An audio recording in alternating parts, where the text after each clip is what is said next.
Hey guys, Mr. Happy here, and just finished watching the live letter 10. As you can see, I'm all a mess. I woke up all messed up, messy. I don't care.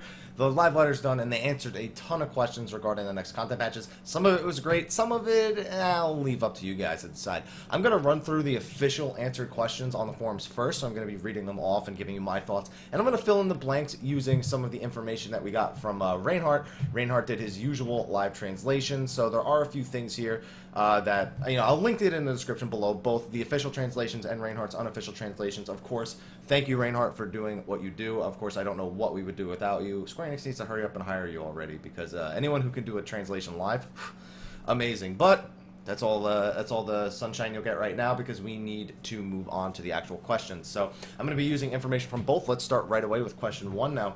Please tell us about Dragoon adjustments. Also, you mentioned that you wouldn't be making Dragoons invincible while jumping, but can you explain why this can't be done when Black Mages have something similar and other constant damage actions? Now, this was a really long answer, and they actually showed off the new jump animations. They're extremely fast now. It takes less than a second for you to do pretty much the whole thing. And on top of that, as soon as your lance actually hits the enemy, you can start moving. You don't have to wait till you actually land after the jump in order to start moving. So it's much more fluent now. It feels a little bit less impactful, but I'll take a little bit less impact for a little bit quicker of a jump cycle. So Dragoon's saying that jumps were just a problem now. You'll probably get some good use out of them. So first, regarding invincible while jump are attack actions. So they're basically saying here that they don't want to make it so, oh, you have to bring all Dragoons because they're invincible during an attack. So making you invincible while jumping would enable you to become invincible while attacking, so we do not have any plans to do this. Last time we discussed warrior adjustments because it was a special case due to the fact that there was a mistake in balancing which gave Paladin clear advantages. No kidding. That said, I won't go over all the adjustments. They just want to touch on a couple things. We'll be making adjustments to recast times for Lancer and Dragoon, reducing the time in which movement is locked after jumping, and improving the area where Dragoons land after jumping. Overall, they will be receiving a 10% DPS boost. That is just an estimation. There was some mistranslations saying that melee were going to get a 10% DPS boost. They're just estimating that with the changes that they're doing, Dragoons will see an approximate 10% increase in DPS. So they showed off all the jumps, and they were much quicker, and it will be possible to move after you jump, so you'll be able to dodge quickly after, which was very, very useful. It was so fluent. It felt so great. You have said that in Final Fantasy XIV and Realm Reborn, the character's position is checked by... Now, this is a big one. This is about the server checking being once every 1/3 of a second. Every 0.3 seconds, to be exact. However, there are times when the character receives AoE damage, even though the character on screen is outside of the range. Seems like the information on the character's position is not up to date. Is there any plans to make adjustments to this? So those of you saying, I wasn't in it, that's what the question is about. If we apply faster response times in all areas, the load on the servers will be too much. Therefore, while it will only be for certain areas, you will be able to notice faster response time. So they're going to take the raids and PvP, and they're going to take that problem that they have, and they're going to speed everything up so that the response time is even faster on just those servers. So open world, you might still get hit by some AoEs accidentally, but inside dungeons, they're trying to improve the response time, which is enough for me. That's really the place where it matters most. Until there's a big open world content where dodging means life or death, other than maybe Behemoth or Odin, then I can't really complain about them just working on that. So I am perfectly okay with that so far. Let me see if there's anything from the live translation that I can miss. They just talked about a bunch of different classes, but there's actually questions and answers about this now. There's an issue where tank and melee DPS classes run out of TP frequently, so this applies to you guys. But Black Mage feels like it has infinite MP. What are your thoughts on this? Now, he answers this kind of backwards. While if you only look at the results, the Black Mage does have an infinite amount of MP. However, please note that Black Mage cannot do anything once they run out of MP, and also have to constantly rotate their abilities to maintain their MP. I feel it's not fair to compare this mechanic to TP. With all the new loot coming in 2.1, why don't you test out Black Mage and see the difference for yourself? So, it seems like he only answered the thing about Black Mages. He didn't actually answer his actual thoughts about TP as a resource regeneration for Melee, so I wasn't too pleased with this answer. But there's nothing more to really say about it. I just wasn't pleased with the answer because it sort of just said, don't worry about TP, but I understand what you think about Black Mage, so I don't know. So how high is the difficulty for the Crystal Tower? Is it something you can gather for easily? And there's a lot of Crystal Tower information. Some of it will make you very upset. I can promise you that. It didn't make me upset. I was perfectly okay with almost everything they said about Crystal Tower because it was what I was expecting. But there's a couple things I wasn't expecting. Now, how high is the difficulty? The item level you would need to take on this content is item level 55. That means right after you get out of AK and Wanderer's Palace, as long as you have an average item level of 55, you can challenge the Crystal Tower.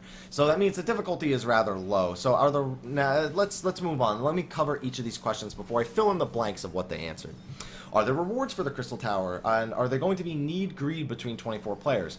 For each boss, there will be a treasure chest for each party, so you will be need greeding between 8 players. So that doesn't mean you get 6 pieces of loot between 24 people. It means you get 2 pieces of loot between 3 groups of 8. So it's 2, 2, and 2. The 2 that Alliance A get cannot be given to Alliance B, and there's actually a big reason for this that's going to be coming in a future question. Now, they skipped over this next question. They kind of went backwards and answered a question about class balance as opposed to another Crystal Tower question. So, question 6, please tell us about the adjustment details on other jobs other than Dragoons. Monk. This was unbelievable. This seems ridiculously unnecessary.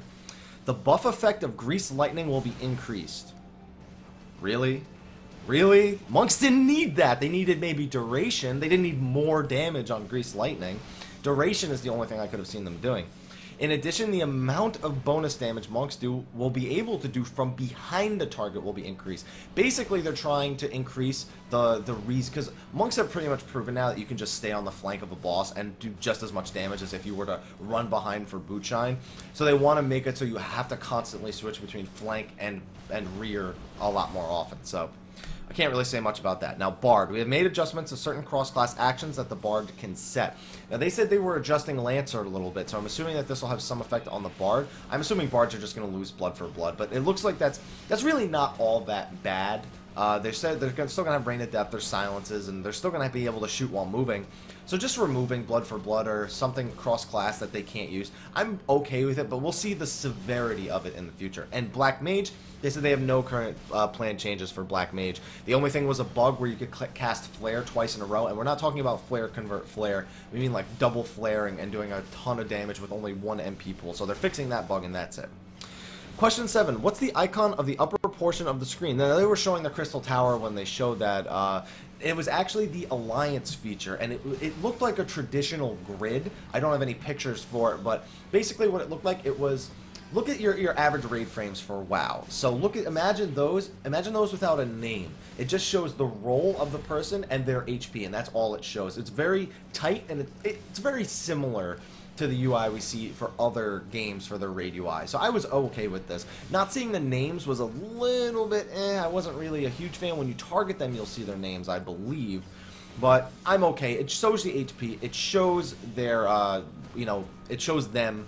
I'm perfectly okay with that. So that works for me. Now, what's the icon? Okay, I just answered that one. What item level will the rewards from the Crystal Tower be? Item level 80. So everybody's been assuming that. Everybody was right. So yes, Crystal Tower rewards will be item level 80. So the next question was actually very important. What kind of benefits does Crystal Tower have for players who are already doing the Binding Coil of Bahamut? You'll be able to obtain equipment that can be used with the Vanity, name to be determined, system that will be implemented later, which they did say in the translation would be patch 2.2, or that it's planned for 2.2. And you can also obtain equipment for your alternate classes and jobs. So they're basically saying, use it at your own leisure. That seems to be what the point of it is. Now, next you see, will you be able to form your own alliances and enter the Crystal Tower? This was what the one thing, remember when I said there was one thing I didn't like? This was it. In patch 2.1, you will not be able to form your own alliance. You can enter with a party of 8.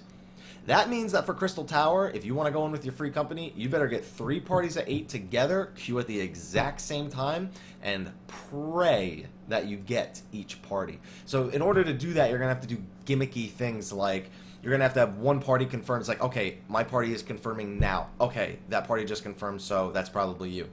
Party number 2, confirm. Party number 2 confirms, okay, that's you, now we're going to confirm. So that's the only way I can imagine getting a free company Crystal Tower together, just with the way, I was so upset about that. Unfortunately, there's just not much we can do about it right now. So we'll just have to suck it up and wait until they add it later on. I'd imagine that the more backlash they get, the quicker they'll add it, but we'll see about that. Maybe it'll be in patch 2.15.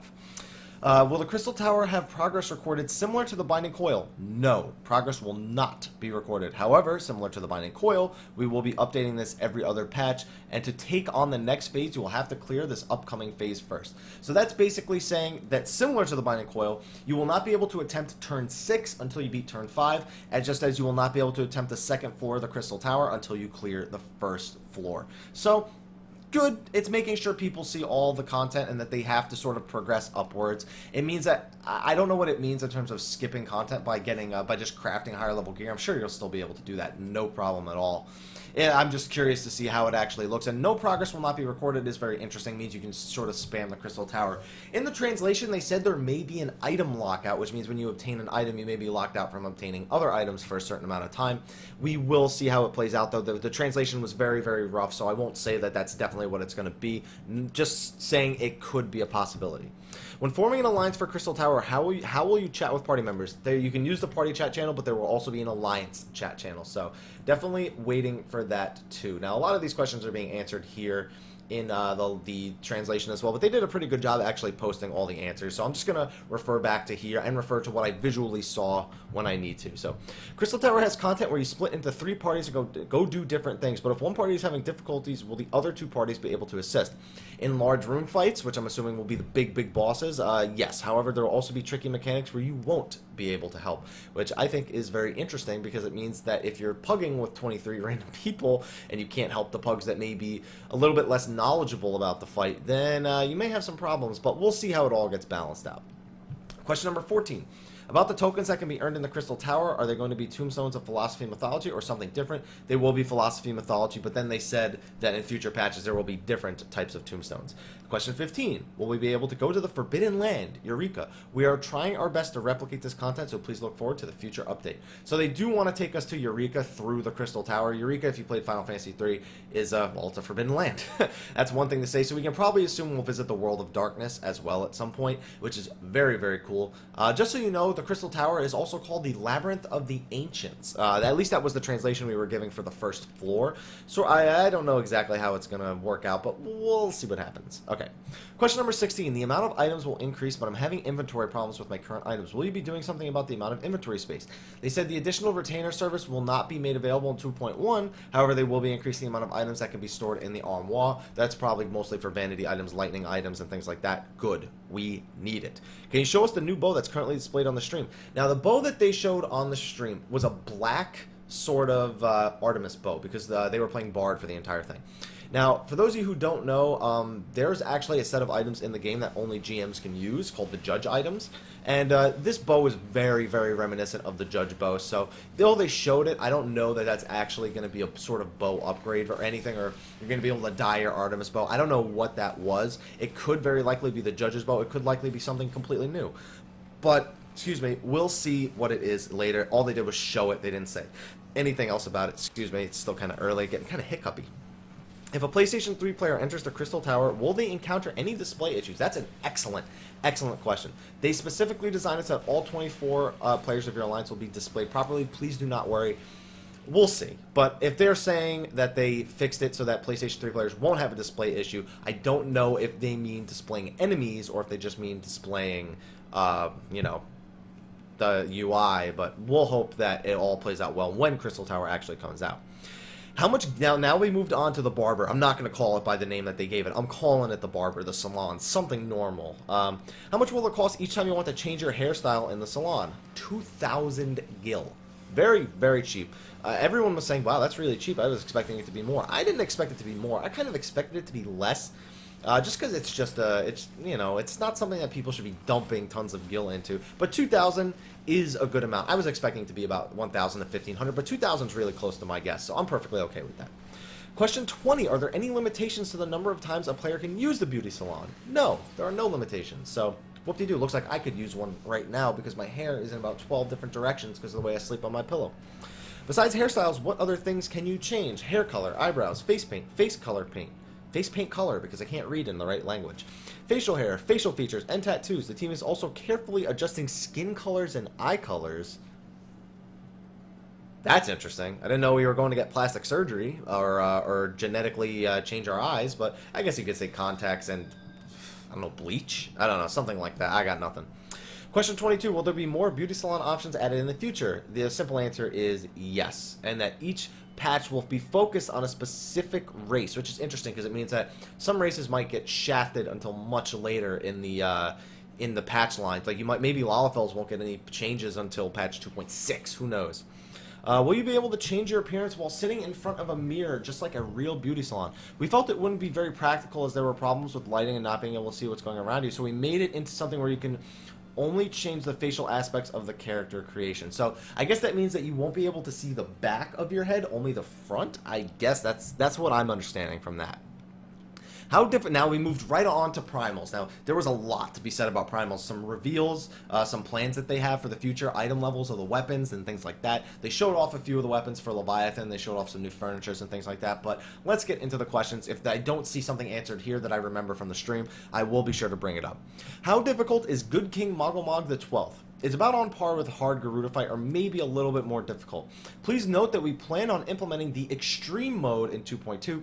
So 2.2, we now have a confirmed Extreme Mode Good King Mogglmog the 12th, which when I talk about the Extreme Mode Primals in a little bit, you'll think is pretty interesting considering where the Extreme Mode Primals fall into everything. So, will Good King Mogglmog 12th have the same music as 1.0? Simple answer was yes, and they showed us a video of it. Do you plan to implement a normal mode for Good King Mogglmog? Now, this is where we sort of lose translation a little bit, because normal mode, they say, if we implemented normal modes of the Primals only if they were part of the main story. Unfortunately, these new fights are tailored for level 50 players and have no plans to add a normal mode. Now, the way they said it in the translation was that they will have they won't have an easy mode. So in the Japanese translations, the story is considered easy, whereas the hard mode, the normal mode, is considered the current hard modes like Ifrit, Garuda, Titan, and extreme modes are later on. It's very confusing with all the translations, easy, normal, hard, but that's just how it ended up playing out with the translation. So the answer is there won't be a normal mode Good King Mogglmog. It will only be a hard mode fight. So it'll only be the level 50 fight post Garuda hard mode. Can you obtain a Moogle minion? We are thinking of different ways of introducing this, so it will not be a reward for Good King Mogglmog the 12th. Tears. Tears actually came out of my eyes a little bit. Okay. What about cosmetic type Moogle equipment? It won't be in patch 2.1, but please look forward to it in the future. So maybe 2.2? Hopefully. One can pray, right? Question 29, by the way. I'm only halfway done with these questions now, guys. Considering how common the relic weapons are lately, it seems that there's no point in trying to obtain the weapons that drop from Good King Mogglmog 12. Not even a question, just a statement, but they still answered it, which I appreciate.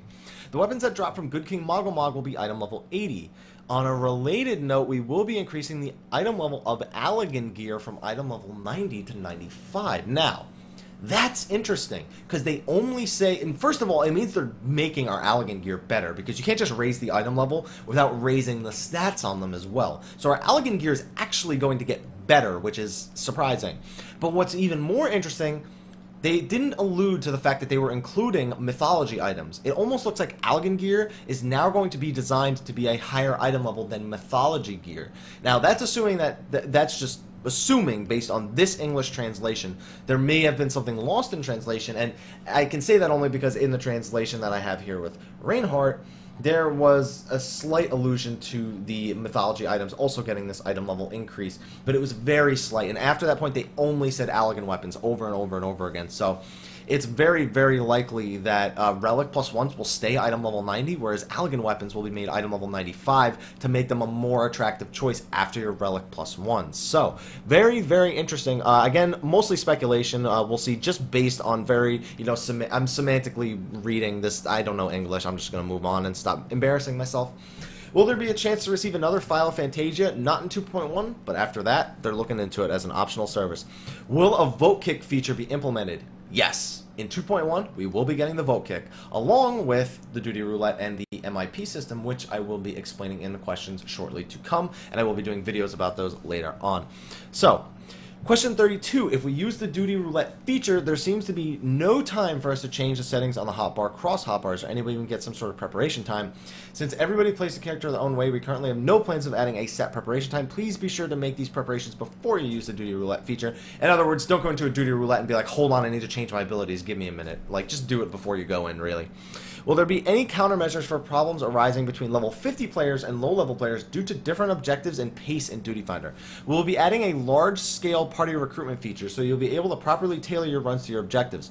Also, we will be implementing the MVP feature, and we'd like you to have fun playing with these new tools. So, basically they're saying, I'm level 50. I want to speedrun this dungeon and get the rewards right away, but these people want to do it slow and experience it. We have conflicting goals, and it's not really fair. And that's a problem in 2.0 currently, so not to mention everything else. So they just say that the large-scale party recruitment feature They'll be able to tailor your runs. But see, that's kind of weird because that sounds like the board that they were saying, the server-wide board that you can use. I don't know if that's exactly the same because I want to use duty. What if I want to use duty roulette? I guess it's kind of weird. It's sort of like duty roulette is what I thought the question was alluding to, but it just says the duty finder. The duty roulette, the difference in levels could definitely conflict in goals. I don't know exactly what they mean by the large-scale party recruitment feature, but we will see. Question 34. I am concerned that the MVP system will cause more player-to-player conflicts. We believe that players got the wrong idea of the system because we called it the MVP system. Therefore, we have decided to change it to the MIP system, most impressive player. Everyone guessed that one wrong.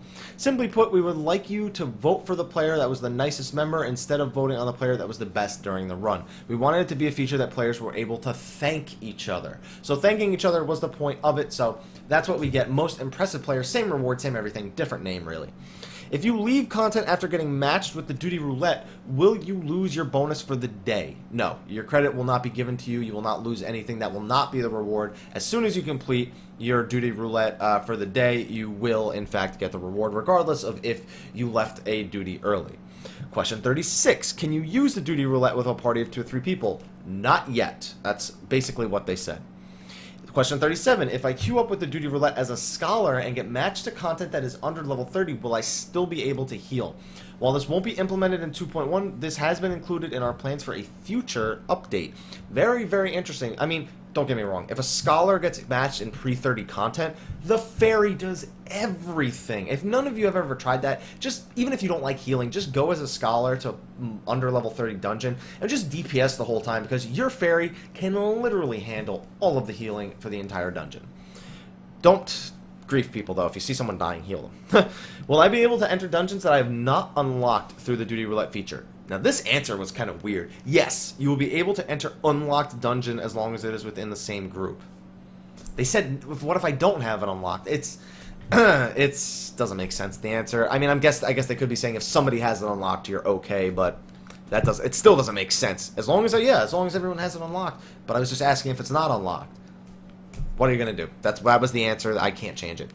Are there any limitations to voting with the MIP feature, such as the number of times you can vote or who you can vote on? The MIP feature can only be used when you are playing solo, so you can't boost people's MIP ratings by joining queues as a group. This is both for the voter and the person being voted for. So, yeah, it doesn't matter. If somebody joins as a group, then they can't be voted on and they can't be voted for. So it completely disables the feature if 2 people queue together.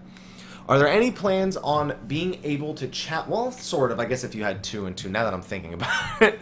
I guess if you had 2 and 2, then the 2 randoms could technically vote for each other, but they couldn't vote for the people who are grouped up. Question 40. Are there any plans on being able to challenge the Doormaid Chimera, Hydra, or Binding Coil of Bahamut dungeons through the Duty Finder?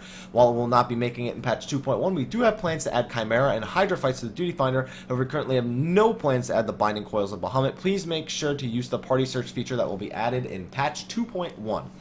That's the answer you get. What kind of dungeon is Pharos Sirius? They showed it off. It looks like a very tall tower. They didn't show off any bosses. They showed off some of the mobs in there. Nothing we really haven't seen before. They just showed off the inside. It looked very, very fancy. The music was brand new. The BGM was amazing. So definitely, when they release the video of the promotional video for Pharos Sirius, I will be sure to let you guys know. Check it out. So just stay tuned. How many players can take on the Pharos Sirius? It is a 4-man dungeon, and now this is where things got interesting.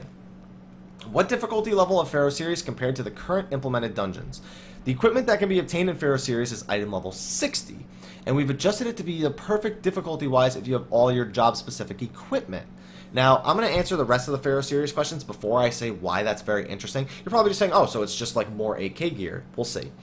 Question 44, are there any stories tied to unlocking the Pharos Sirius? You might remember going to the Isles of Umber for the main story. Basically, you will be completing that part of the storyline. Alright, I wonder if that means we're going to go back to it for part of the main story a little bit more, or if they're just going to sort of fill in that gap, like now doing it in the main story, will you unlock it there? Not exactly sure. It's a level 50 dungeon, so I can't imagine that you will, but we'll see. Question 45. Similar to how Wanderer's Palace has Tomberries and Amdapor Keep has Demon Wall, will there be any iconic Final Fantasy elements in Pharos Sirius? We won't be revealing the boss, but we feel it's iconic to Final Fantasy. There will also be new kinds of mechanics. Now, I don't want to say it now, but I think that Typhoon might actually be the final boss of Pharos Sirius. It could be Siren and it's very likely that it's Siren. I think it might be Typhoon, though. That's just my guess, though. There's nothing to confirm that. Until we get the promotional video, there's no way of confirming that. So don't take that as fact, take that as speculation.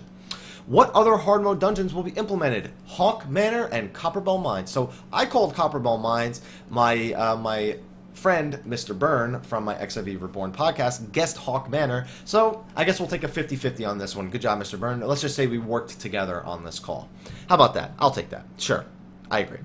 How will the hard mode dungeons be different from the normal mode dungeons? Great question. You know, it's a question that's got to be answered because people don't really want the same dungeon again. So they said differences include atmospheric changes, partial route changes. So you'll see some routes that are the same, but you'll see different routes as well. Boss changes and mechanic changes. So I'm assuming that means you'll see different bosses, and there will be some of the same bosses, but mechanically they'll operate differently. So we'll see. Question 48. Will there be any story tied to why we are revisiting these dungeons? Yes, there will be. Will there be rewards that can be obtained from the hard mode dungeons only? If so, what item level? They will be item level 60, so Copperbell, Hawk, and Pharos Sirius will all have item level 60 gear. Let me go to the next page and see if they answer one of the other questions that I haven't seen them answer yet. Can you obtain elegant tombstones from hard mode dungeons? Yes, you can. Will there be any rare crafting materials that you can only obtain through hard mode dungeons? Crafting materials are tied more to the treasure hunt content that we will be introducing in the next live letter. However, please note that there are certain housing related items that you can only obtain through these dungeons, so you're going to want to run these hard mode dungeons to get certain furnishing items for that stuff. They did show off some other furniture for things like the Tonberry King and Carbuncle and things like that. What benefits are there for doing hard mode dungeons? Hard mode dungeons will expand your options for obtaining elegant tombstones. Now, they immediately moved on to the extreme primal fights, but there's a few things here I want to cover before I move on to question 53. Now, this is some things that they did confirm in the translations themselves. So, one was that Amdapor Keep is actually going to have its item level moved down, so it's actually only going to give item level 55 gear, the same as Wanderer's Palace. So, for people looking to itemize around item level 55, you're brand new to the content, you now have two dungeons with completely different options for item level 55. Of course, you do also have the item level 60 options from the three different hard mode dungeons, Pharos Sirius, Copperbell, and Hawk Manor.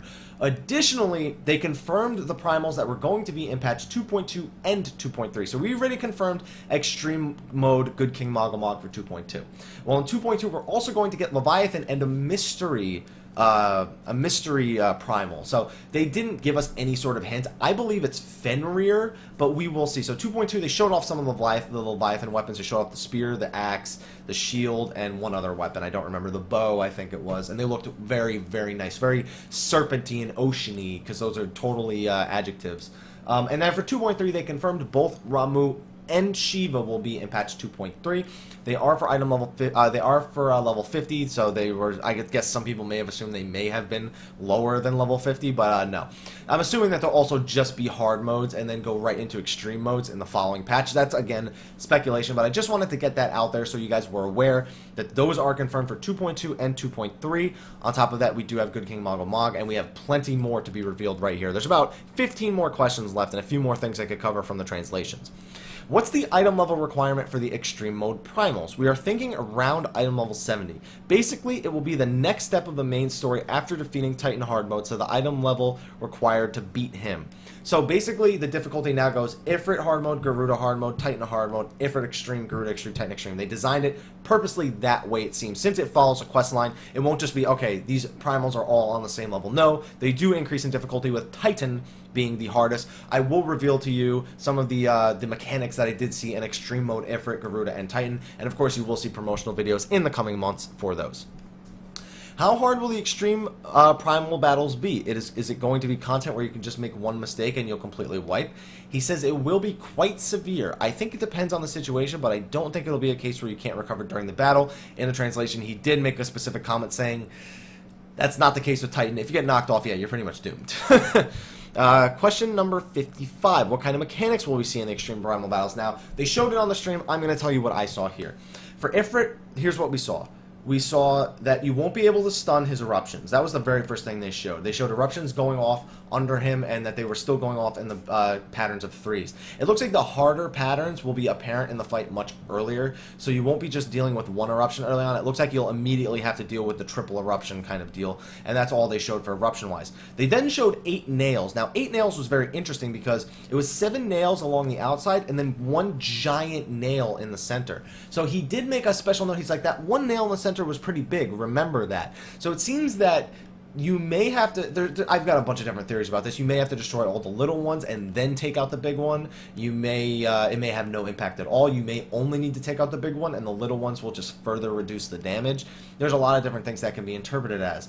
That also showed that he can, when he does the dashes, he now does 4 dashes, so you have to move a little bit more. I'm sure that's not everything, and he did say these aren't all the mechanics that we're showing. We're not showing you everything here. They did also show his new plume patterns.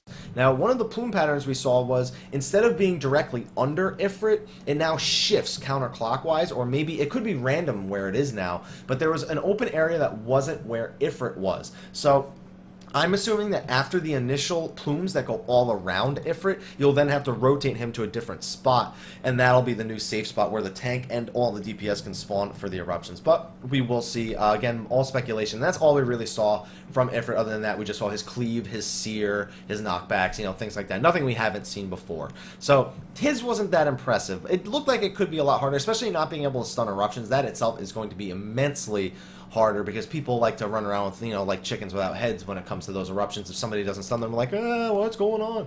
Alright, so anyway, moving on. They showed Garuda first, though, which was kind of weird, so it may even be Garuda Ifrit Titan. I don't know why they showed it in this order.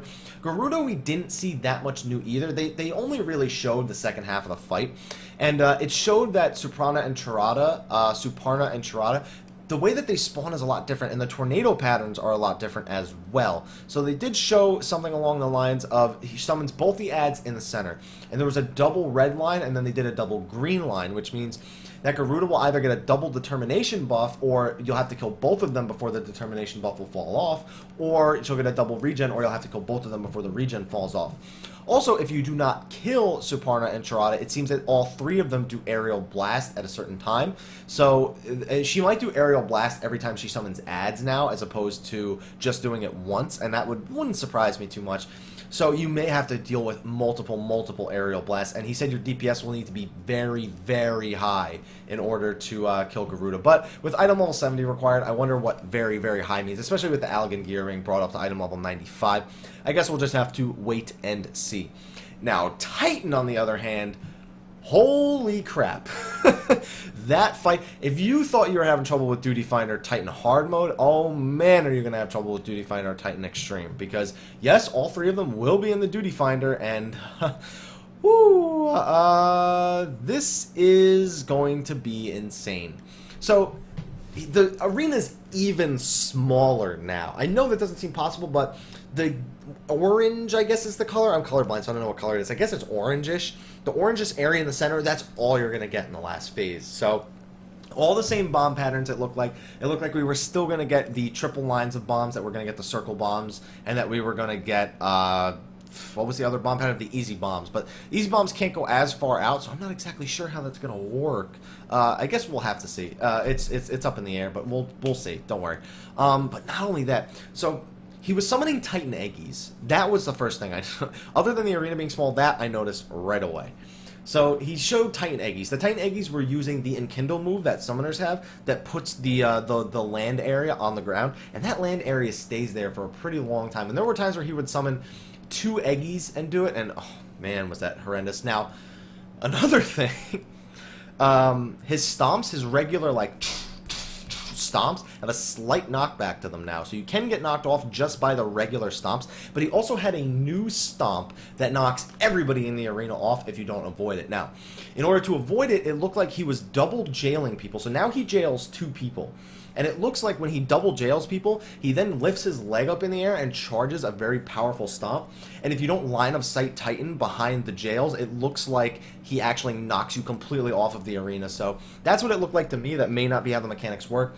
Also, the bomb patterns are way smaller on the ground. When he does landslide now, it's in 4 directions. So it's in 4 directions. Titan's landslide is in 4 directions now. Granted, the arena is really small, but that means it takes up a lot of space.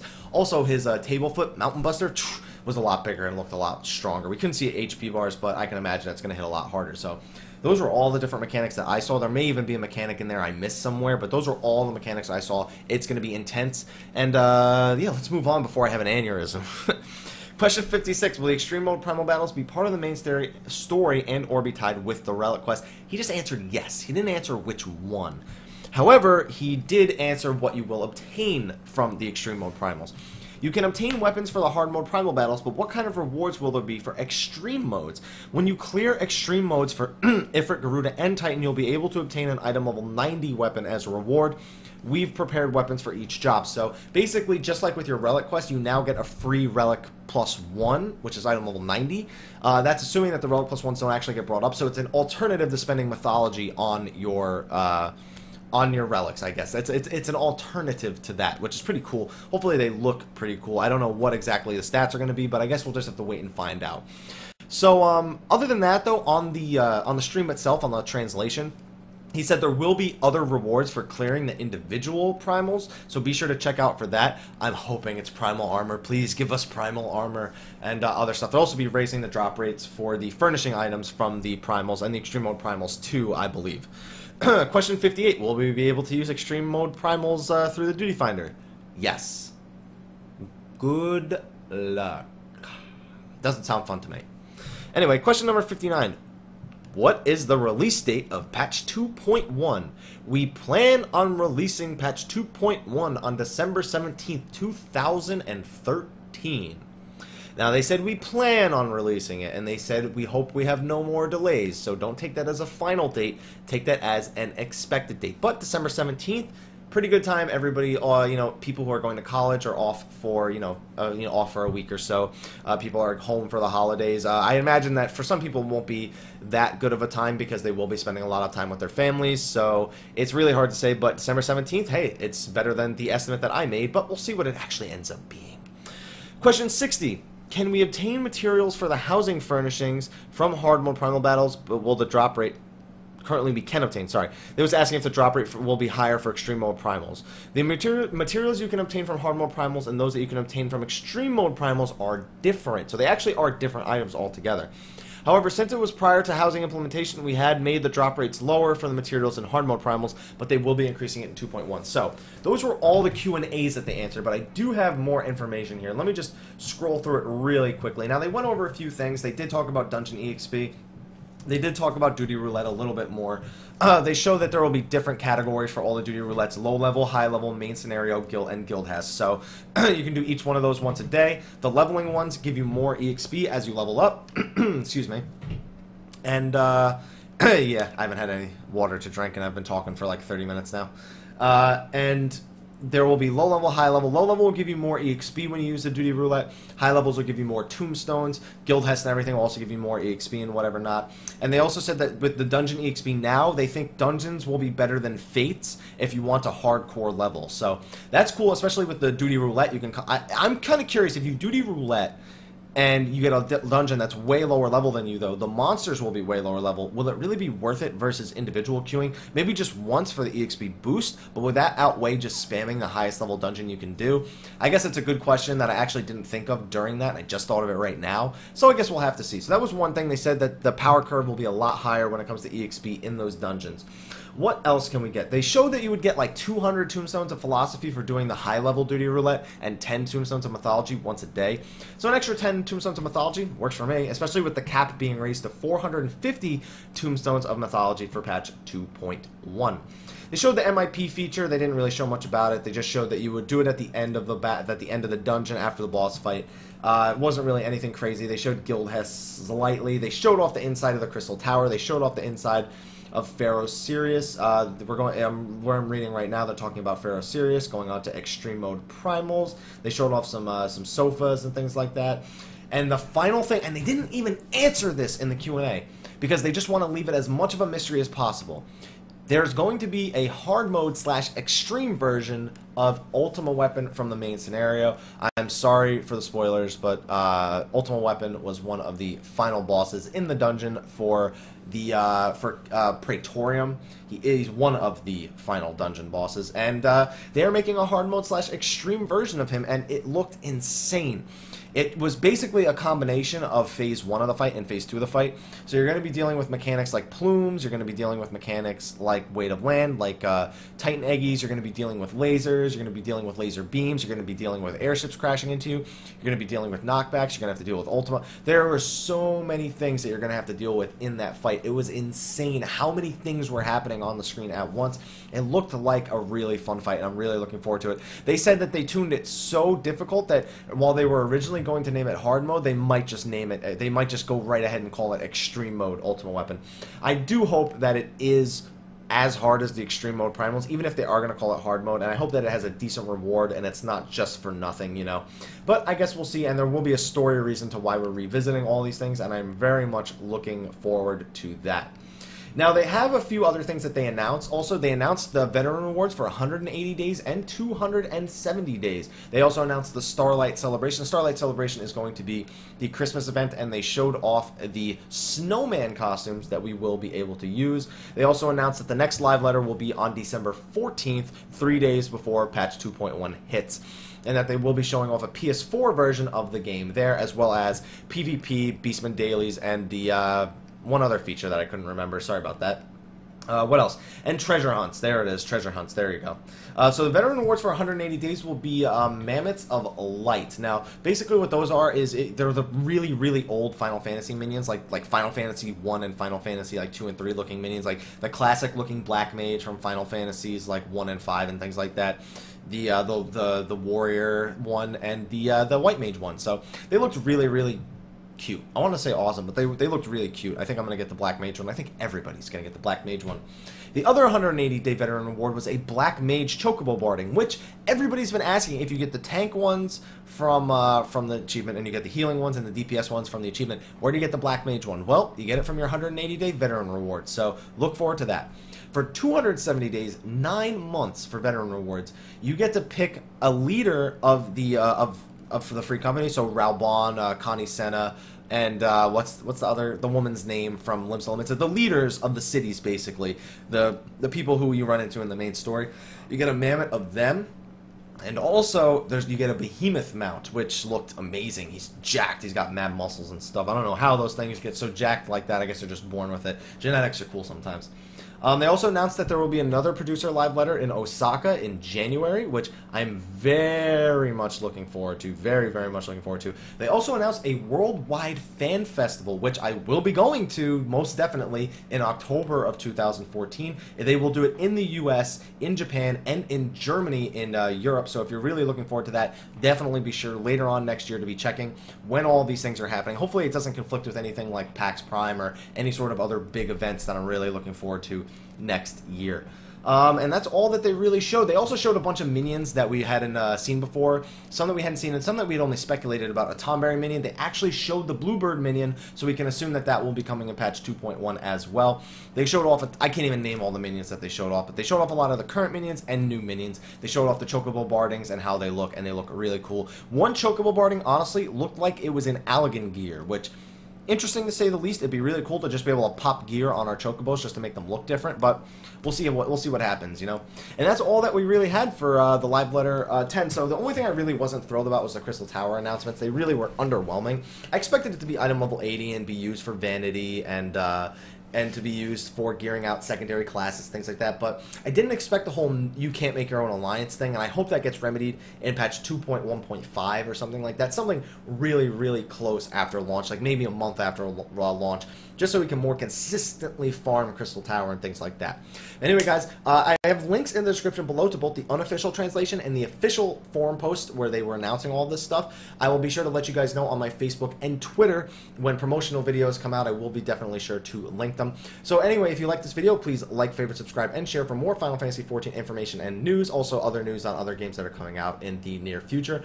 Also, be sure to follow me on Facebook and Twitter for these regular updates and discussions about these things. I will be doing discussional videos about the promotional videos when they do come out. Something new that I want to do is actually talk about the promotional videos, what we see and what we can expect. And also, be sure to follow me on Twitch. I do stream Final Fantasy XIV as well as other games. Been going to be streaming Diablo 3 Reaper of Souls a lot in the next coming of weeks, just because I really like the game. And I just want to get this out as quick as possible. So that's it. Anyway, guys, thank you so much for watching. Thank you for supporting the channel, and hope to see you on Final Fantasy XIV. Until next time, take care.